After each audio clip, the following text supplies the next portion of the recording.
welcome back to ABC Interactive English. I'm Mike. And I'm Jamie. And we're still creating the universe and the world and everything in it. Jamie, are you excited? Yes. Are you tired? A little bit. Yeah, I think you'd be pretty tired, right? Yeah. Creating the whole world and everything else, that's important stuff. Of course, we're talking about the creation myth from the Christian Bible. This will be found in what we call the Old Testament of the Bible, which is also the holy book for Jewish people. Right. They call it by a different name, but they also have this same tradition. Now, a lot of you might be going, yeah, but I don't go to church. I'm not particularly religious or Christian. Why are we learning this? And well, that is a good point. Of course, in a science class, they'll teach you different things about how the world and everything was created. This is purely from the Christian religion. But like we mentioned yesterday, if you go to Italy and look at some of the art there, you will see a lot of the stories that we're learning about today in that art. You will see Adam, you will see God, Adam and Eve, of course, the first man and woman. A lot of these things are there, and not only there, but in great songs, in great paintings, in plays and movies and things like that. So, it's just interesting to know some of these basic old stories from some of the big religions all around the world, because it just, it gives you a better idea and understanding of all of the things that came from that. Right. So, if you watch a movie or see a painting, you can know what it's about, not be like, what? Where's that guy got an apple? And why is there a snake? And who's the lady? And where are their clothes? Yeah, does that make sense? What's on here? Exactly. So that's why knowing some of these old stories from these religions is a useful thing to do, even if it's not something you're going to use in your life or, at church or anything like that. It's just good knowledge to have. So let's continue on with this very interesting story, the creation story from the Christian Bible. God is halfway there, but he still hasn't created 7-Elevens. That's right, he hasn't. Hopefully soon. I'm waiting for that. Yeah, come on, God. All right, let's check it out.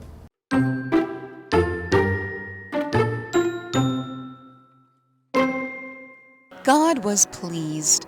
He said, "Let the earth produce all kinds of plants." And they appeared. The fourth day pleased him too. He created the sun to rule over the day.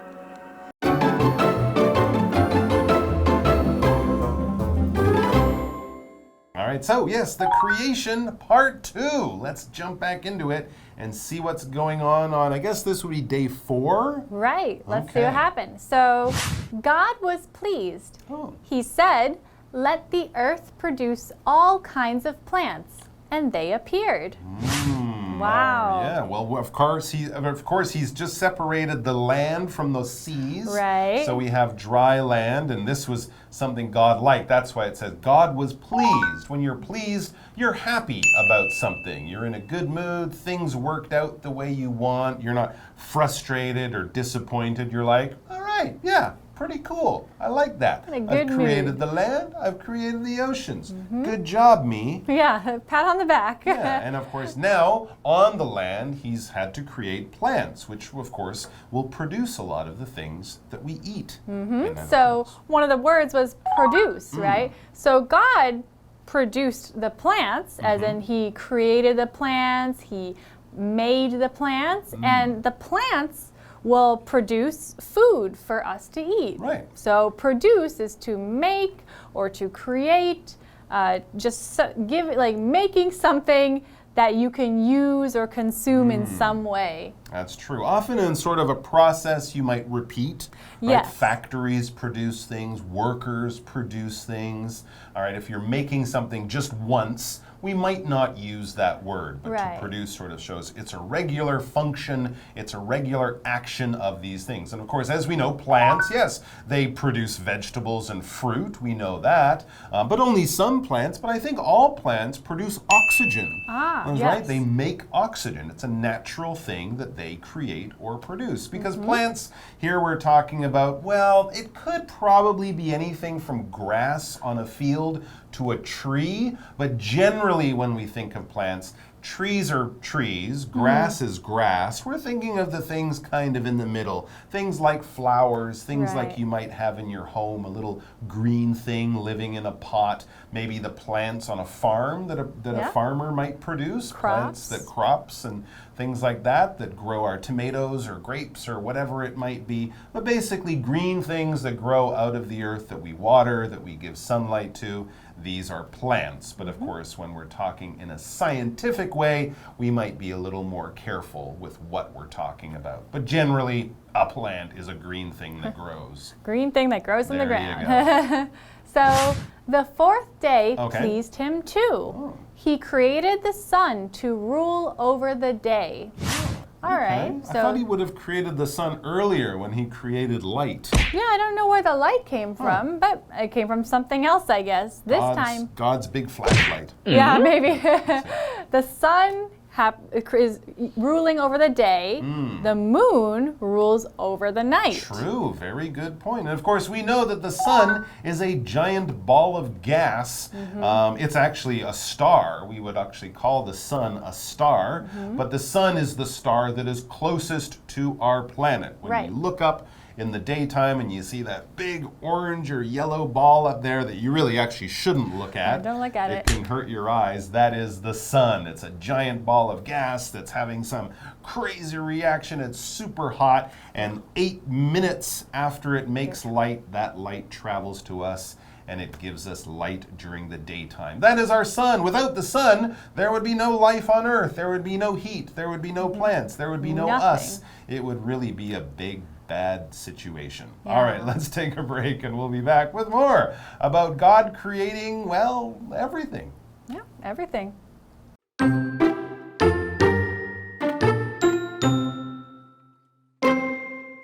He also created the moon to rule over the night. On the fifth day, God filled the sea with many kinds of living things. Then he filled the sky with birds. The following day, God said, "Let the earth produce all kinds of animals." After that, there were animals of all shapes and sizes.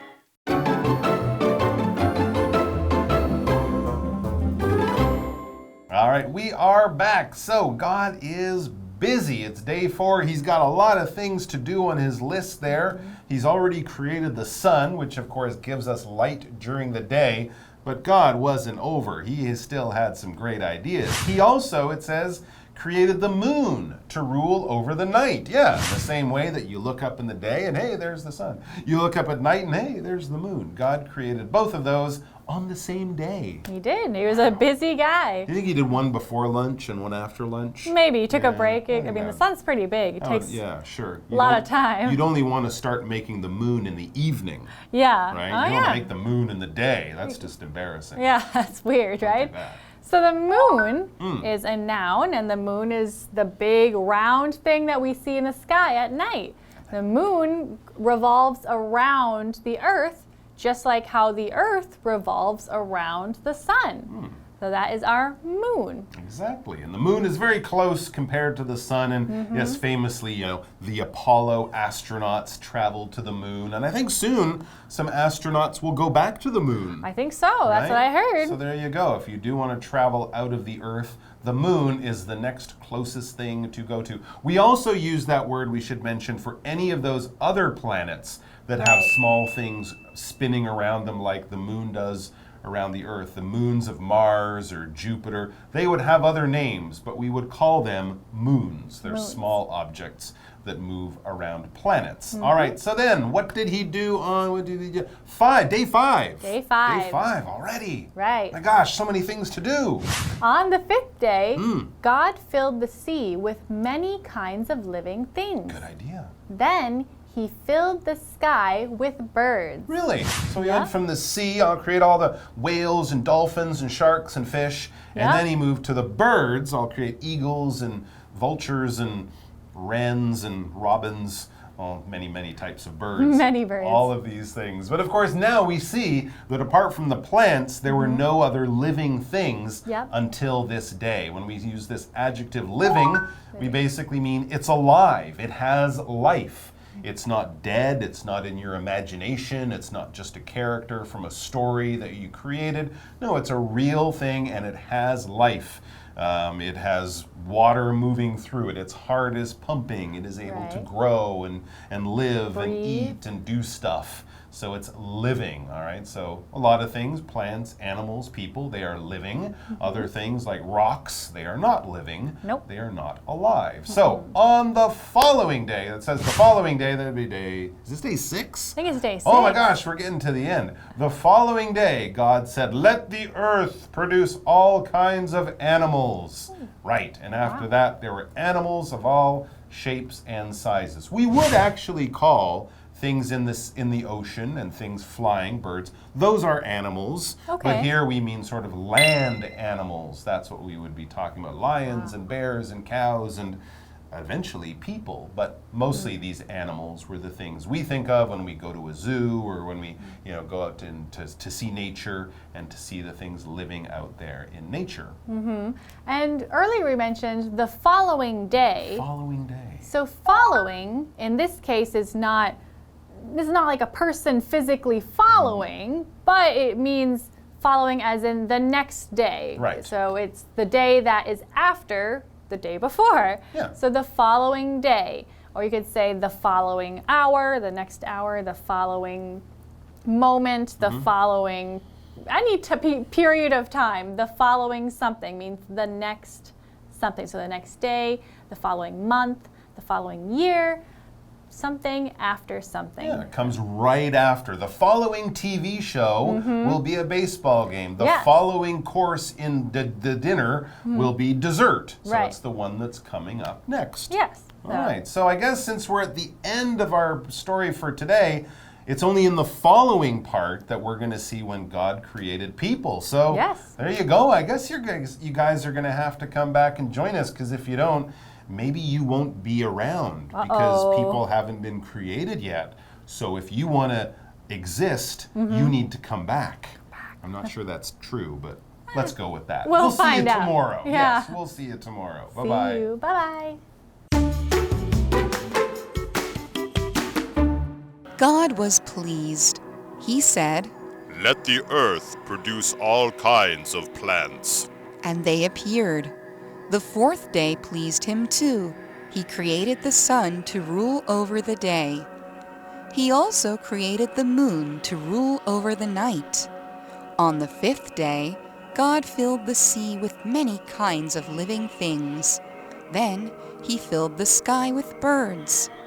The following day, God said, Let the earth produce all kinds of animals. After that, there were animals of all shapes and sizes.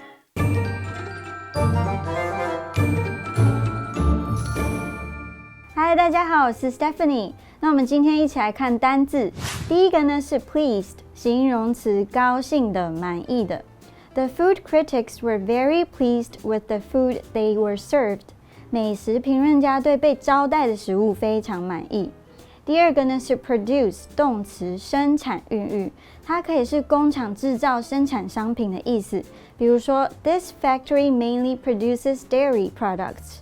这个工厂主要生产乳制品，或者是生物孕育生命的意思，像是 Everyone hopes the pandas will start producing cubs。大家都盼望熊猫开始生产小熊猫。团团和圆圆又生了一个熊猫宝宝，叫做元宝哦。那第三个单字呢是 plant， 名词，植物。Gary has a green thumb. He takes good care of his plants. Gary 很懂园艺，他很会照顾他的植物。那在这边要补充说明 ，green thumb 指的是某个人很会种花或种菜，在这方面很有知识和技能。最后一个单字呢就是 sun， 名词，太阳。The sun is a star, and it is the closest star to our planet. 太阳是一颗恒星，也是距离我们地球最近的一颗恒星。那第一个文法重点呢是 rule over， 掌控、统治。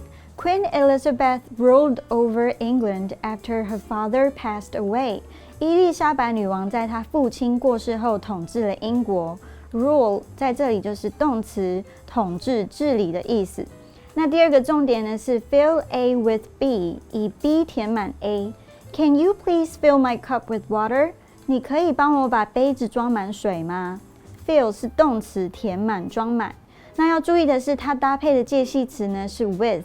第三个是名词加上 of all shapes and sizes， 各式各样的。All shapes and sizes 在字面上呢是各种形状和大小，那你就可以把它延伸成各式各样的。例如 Plants come in all shapes and sizes， 有各式各样的植物。那这就是今天的讲解。See you！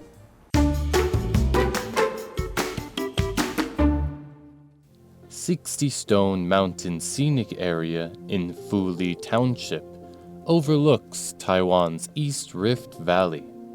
The mountain got its name because of the large amounts of rice that used to grow here. Now, the mountain is famous for the golden daylily flowers. Many visitors come here in August and September. For a great view of Golden Hills and the East Rift Valley, be sure to stop by 60 Stone Mountain Scenic Area.